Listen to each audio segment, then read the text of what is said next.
So in this video, I'm going to demonstrate how Cortex Code can leverage skills to move ThoughtSpot models into Cortex and create semantic views, and then also how to push the semantic views back to ThoughtSpot.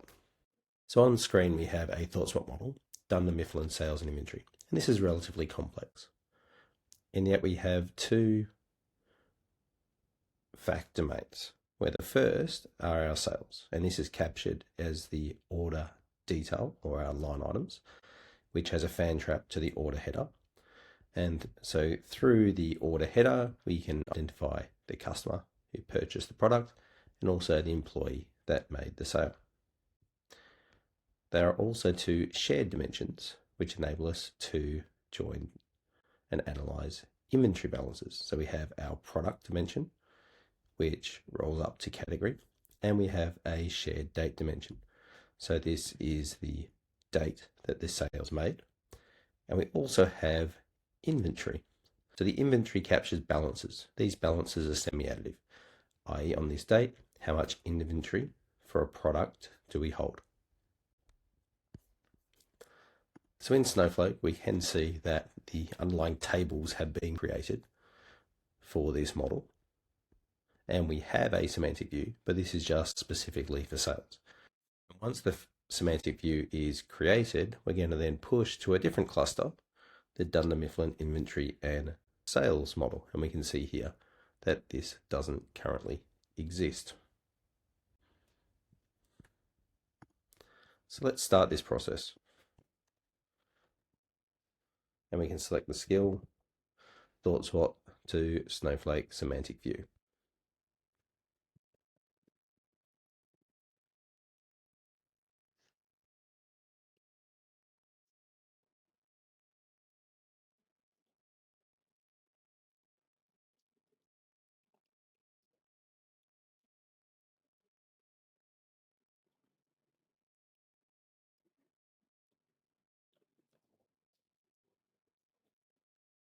So for brevity, we've already established the ThoughtSpot connection with the associated skill of the ThoughtSpot setup.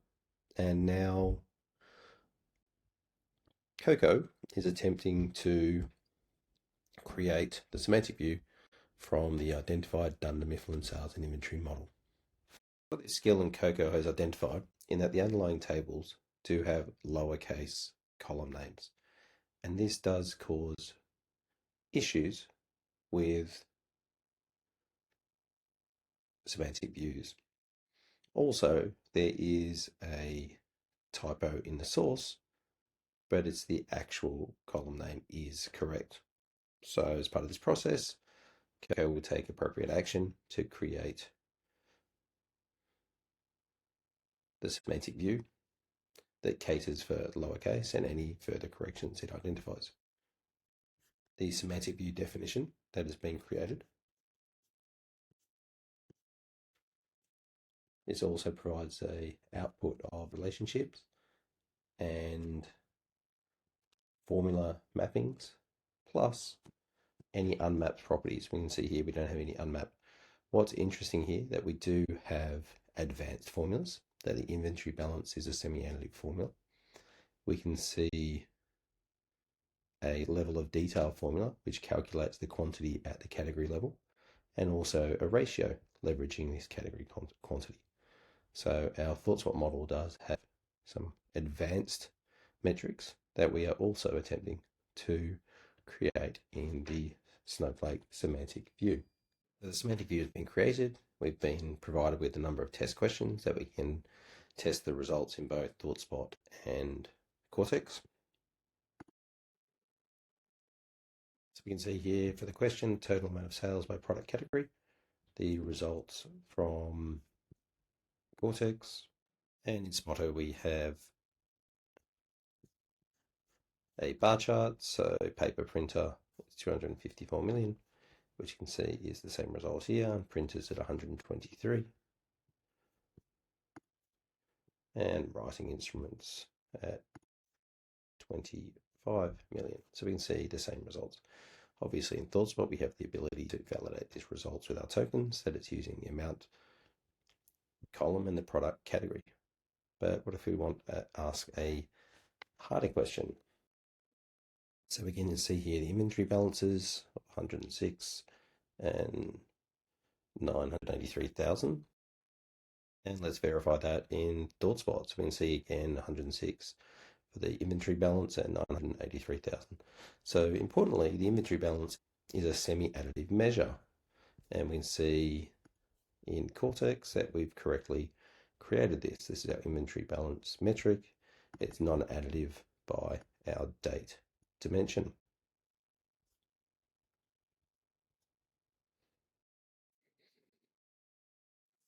So now that we have managed to import a model from ThoughtSpot into Snowflake, let's push this semantic view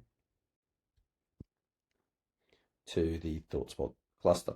So let's start a new chat.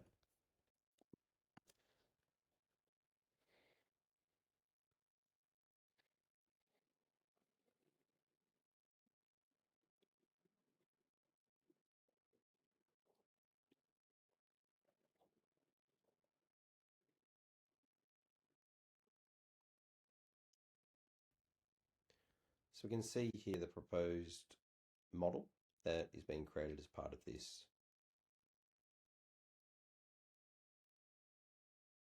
process. So here are the tables that have been created, the columns, and these are the formulas. We can see here that the category quantity, which is a window function, is being created as a group sum at the category name level. And we can see the ratio and importantly also the semi-additive function. So I'm in ThoughtSpot and we can see the resulting model has been created.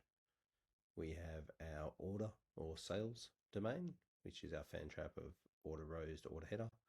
We have our customer and employee table. We have our shared date table, which joins to our inventory fact, where our balances are recorded. We have our shared product table, which has a category table.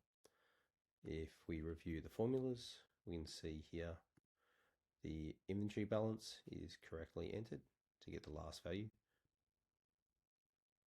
by the date column from our date table. And also we have our ratio, which is leveraging a group function to get the denominator of quantity at the category level.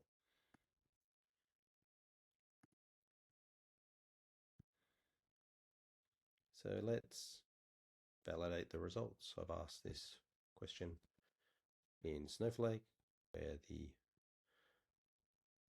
value of printer paper for April 2026 is just over 40,000 units. So we can see here in Spotter that we get the same result, that the inventory balance for printer paper in April of this year is a touch over 40,000 K. As we've seen in this video, there are a number of skills that are available that allow us to both import semantic views into Snowflake from ThoughtSpot and also to create models from these semantic views in target ThoughtSpot destinations. If you have any questions, then please reach out.